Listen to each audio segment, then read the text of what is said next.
Hey there, I'm Patrick Franco. Let's look at Peaceful Warrior. This is a standing pose that you will often see in the standing pose section of class. This is a pose that both strengthens and stretches a number of body parts that are really helpful for a well-rounded practice. Specifically, as a standing pose, Peaceful Warrior stretches the ankles and the feet, the muscles of the legs, but it also stretches the side body because Peaceful Warrior is a pretty good, significant side bend. Now, it also strengthens the legs, the ankles, the feet, the hip stabilizing muscles. And because it is a big side bend, it strengthens the spine. So let's go ahead and take a look at Peaceful Warrior. It looks and starts very much like Virabhadrasana 2, Warrior 2. So we're going to take the feet 3.5 to 4 feet wide. Again, the front leg will turn out 90 degrees, and the heel of the front foot should bisect the arch of the back foot. I'm going to start by taking my arms wide and coming into Virabhadrasana 2. Remember, knee over the heel, thigh parallel to the floor, butt bone level with the back of the knee, back leg straight, trunk lifted. This is Warrior 2. Now, from here, we often come into Peaceful Warrior. So the front arm will turn, externally rotate, so the palm is facing the ceiling, and then this arm lifts up alongside that front ear, and the back arm goes towards the back leg. So as my front knee continues to bend, my arm is helping me lift and lengthen the side of my trunk away from that front knee. So that's Peaceful Warrior. It's a standing pose with the legs similar to Warrior 2. The back leg is straight. The front knee, inner groins, inner thighs are opening and lengthening, but it also has this nice side body lengthening component to it.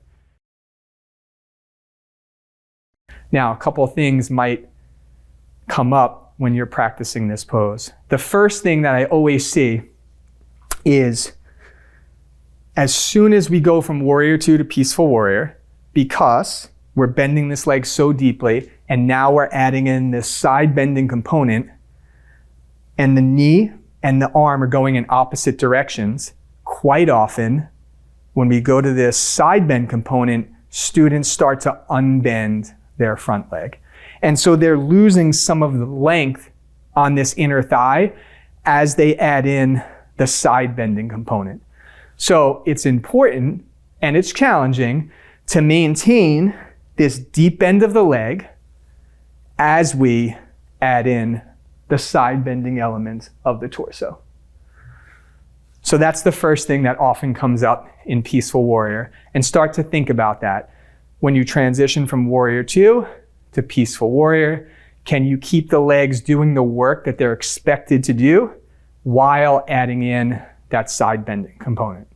Now, the second thing that often comes up with Peaceful Warrior is the arm that lifts doesn't do its job. And so that might look like, here's Warrior 2, here's Peaceful Warrior. Now, when this arm in Peaceful Warrior is bent, the energy that this arm is helping me to create space in the side of my body is broken.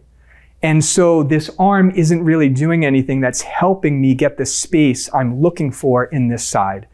So this arm has to be very active. And what that means is I take the bend out of my elbow, I take the bend out of my wrist, I take the bend out of my fingers so that the whole arm is extending so that the side of my trunk opens fully.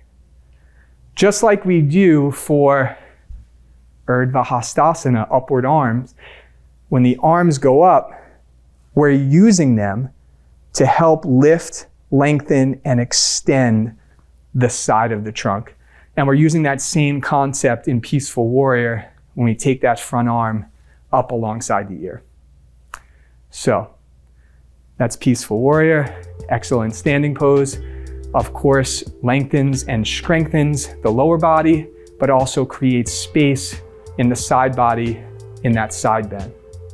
All right, We'll see you on the mat next time.